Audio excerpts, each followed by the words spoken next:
प्रशांत किशोर का बड़ा बयान, बोले नीतीश कुमार की मानसिक स्थिति दिन ब दिन बिगड़ रही है। जन स्वराज के संस्थापक प्रशांत किशोर ने कहा, पिछले 2-2.5 वर्षों में मैंने नीतीश कुमार के कार्यों, भावात्मक प्रतिक्रियाओं और बयानों पर कोई टिप्पणी नहीं की है। शुरुआत में अधिकारियों से उनकी सेहत को लेकर चर्चा हो रही थी और उनके माध्यम से मुझे एहसास हुआ है कि उनकी मानसिक स्थिति दिन पर दिन खराब होती जा रही है।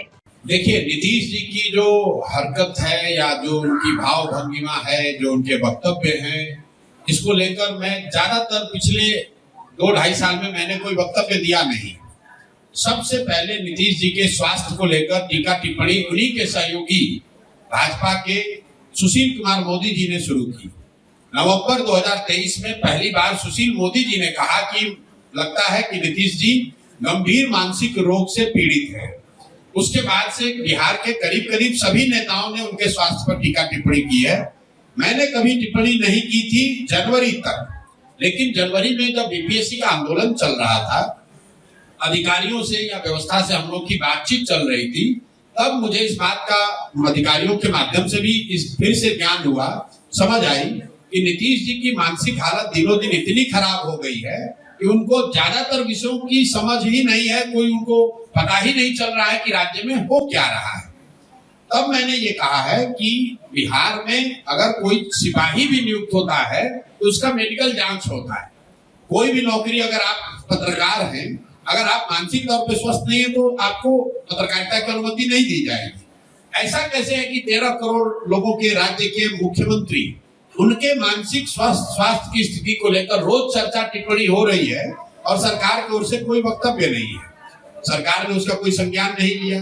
फिर हमने कैमरे पर कहा और आज रिपीट कर देते हैं, नीतीश कुमार शारीरिक तौर से थके हुए और मानसिक तौर पर अस्वस्थ हो गए हैं।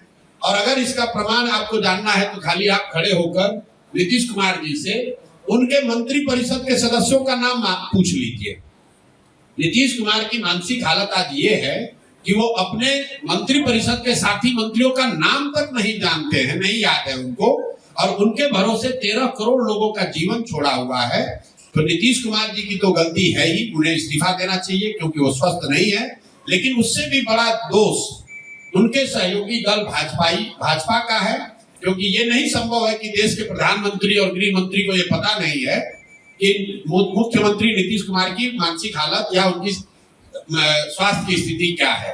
बावजूद इसके वो लोग नीतीश कुमार को सामने खड़ा करके राजनीतिक रोटी सेक रहे हैं। इसलिए मुझे लगता है कि इसके लिए भाजपा भी बराबर की गुनाहगार है, जो ये समझती है कि बिहार की जनता को मूर्ख बनाकर किसी तरह वोट ले लो और अगर कहीं जीत मिल गई तो नीतीश को हटाकर अपना भाजपा का मुख्यमंत्री बना लो।